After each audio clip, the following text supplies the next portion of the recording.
Hi everybody, this is Rabbi David Fohrman and welcome to Parshat Beshalach. In this week's Parsha, we encounter Miriam's famous song at the sea, the song she sings in praise and thanksgiving after the destruction of the Egyptians in the Sea of Reeds. But there are some strange things about this song. First of all, why did Miriam need to sing it? In the verses right before Miriam's song, we're told that the entire Jewish people sang a song of thanksgiving. Why wasn't that enough? Why did Miriam feel a need to take all the women aside and sing her own song of thanksgiving? It wasn't good enough for everyone to do this together? We have other examples of songs of thanksgiving, actually involving men and women. Devorah, later on in the book of Judges, after her great victory over the forces of Sisera, she leads everyone in song. But over here, it's not good enough to have one song for everyone. Everyone sings their song, and then Miriam has to sing her song. Why? The answer, I think, is given to us in an oblique comment made by the sages in Shmot Rabbah. Chazal also wonder about Miriam's song. They wonder about how she's introduced, how the Torah introduces her to us, just before she sings it. Vatikach Miriam hanavia achot Aaron et hatov biada. The language of the verse is that Miriam the prophetess, the sister of Aaron, took the timbrels in her hands, and then she sang the song. But listen to that introduction. And Miriam the prophetess, the sister of Aaron. We know two things about her, that she was a prophet, and that she was the sister of Aaron. But why do we need to know those things? Why does Miriam, being a prophetess, uniquely qualify her to sing this song? And what do you mean that she was the sister of Aaron? She was the sister of both Aaron and Moshe.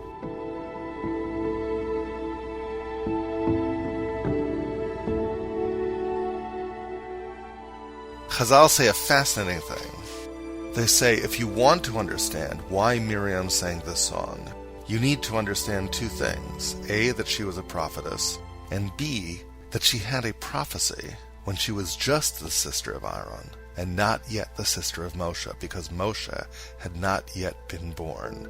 Indeed, it was a prophecy about the birth of Moshe. If you understand that prophecy, you'll understand the song. And here's the story they tell. When Paro had decreed that all Jewish male children should be thrown into the Nile immediately after birth, the man and woman who would become the parents of Moshe separated from each other and didn't want to have any more children. Why bother? The child's just going to die anyway. But Miriam, their daughter, had a prophecy. That prophecy was, my mother is going to give birth to the Savior of the Jewish people. And she told that prophecy to her parents, and her parents reunited. And now, picking up from chapter 2 in Exodus, verse 2, Vatara isha vateled bein, and the woman conceived and gave birth to a child, Vatera oto ki tov, and she saw that the child was good.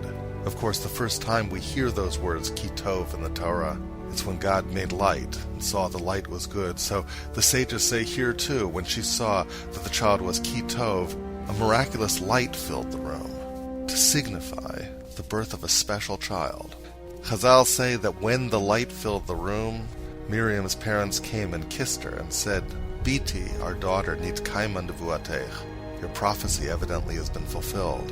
But it's never that simple. Batitzbeneu shlosha yirachim. The mother of the child then hid the child for 3 full months.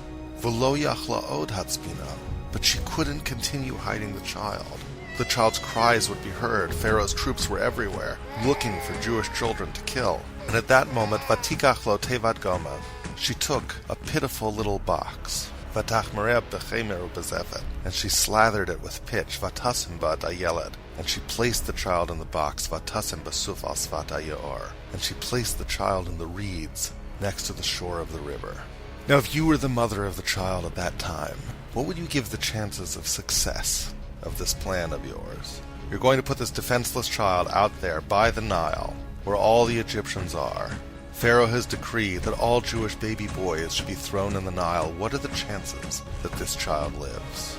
Now let me ask you another question. Could you watch what happens next? Most of us couldn't watch, but someone watched. The next words of the verse, Vatetatsev achoto merachok, ladea maya aselo. But his sister, Miriam, stood from afar to see what would be with him. Chazal say she wanted to know what would be with her prophecy. Now, if you stopped Miriam and you asked her, explain to me, how is this going to happen? how do you think this child could possibly live? What would Miriam say?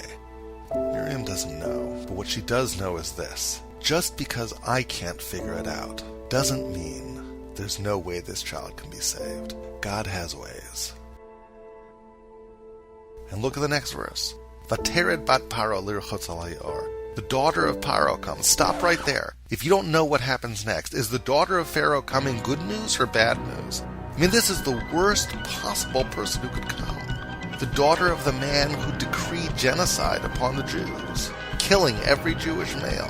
But of course, the daughter of Pharaoh becomes the savior. So Miriam, reading the uncertainty in her eyes, says, "Can I call a Jewish woman to nurse this child for you?" And the daughter of Paro says yes. And Miriam, standing from afar, watching to see what sort of miracle God could perform, actually becomes the agent of salvation itself. Listen to those words, "Vatitatsev achoto merachok ladea ma ya'asa lo." And she stood from afar to see what would be with him. And she stood from afar, "Vatitatsev achoto merachok." Where else do we hear words like that? Fast forward to the Jews at the Sea of Reeds. Picture the scene. There's a huge body of water, and the dominant natural feature is reeds. And their horses belonging to Pharaoh, chariots, cavalry with soldiers, all converging upon the people. It's like it's all happening again. One Jew, Moshe, was threatened by one Egyptian, the daughter of Pharaoh, by a river while he was in the reeds. And now it's not just a river, it's a whole sea. It's not just a couple bulrushes, it's a whole sea of reeds. And now it's not just one Jew that's threatened, it's an entire Jewish people that's threatened, and not just threatened by one particular Egyptian, but by the whole army of Egypt. And what does Moshe say? Vayomer Moshe ela'am, Moshe says to the people, Al tira'u, don't be afraid. Hityatzvu uru'u et Yeshuat Hashem. Stand and watch the salvation that God will perform. It's the same words. It's exactly what Miriam did. How are you going to get out of this? Moshe says to the people. You're going to do exactly what Miriam did. It's just a replay of my experience with Miriam at the national level. If we're going to get out of this alive, you need to do what Miriam did. Stand and watch. Moshe does not tell them what's going to happen. They do not know the sea is going to split. It is a test of their faith. The question is, can you be like Miriam? Miriam didn't know how the salvation was going to come about. All she knew is that she had a promise that it would. And when doom seemed certain, she didn't avert her eyes. She stood and watched. Moshe is asking the same thing of the Jews right now. Doom seems certain, but you have a promise from God. It's going to be okay. So stand and watch too. Have faith, like Miriam did. And when they do, and when the sea splits, of course Miriam sings. What was her prophecy, after all? My mother is going to give birth to the child who's going to save the Jewish people. When did Moshe become confirmed really as the one who saved the Jewish people? After the destruction of the entire army of Pharaoh at the Sea of Reeds. This is the moment that her prophecy comes true. And how did her prophecy come true?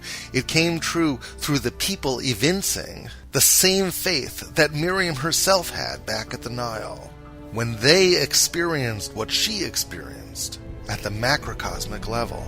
And they got through it through the faith that she taught them. It's not enough for everyone to sing. Miriam has to sing her song too. Hi, this is Rabbi David Fohrman. I want to let you know I always love hearing your feedback. There's a little space for comments underneath these videos. Please take advantage of that. Leave comments that I or your fellow students can take a look at.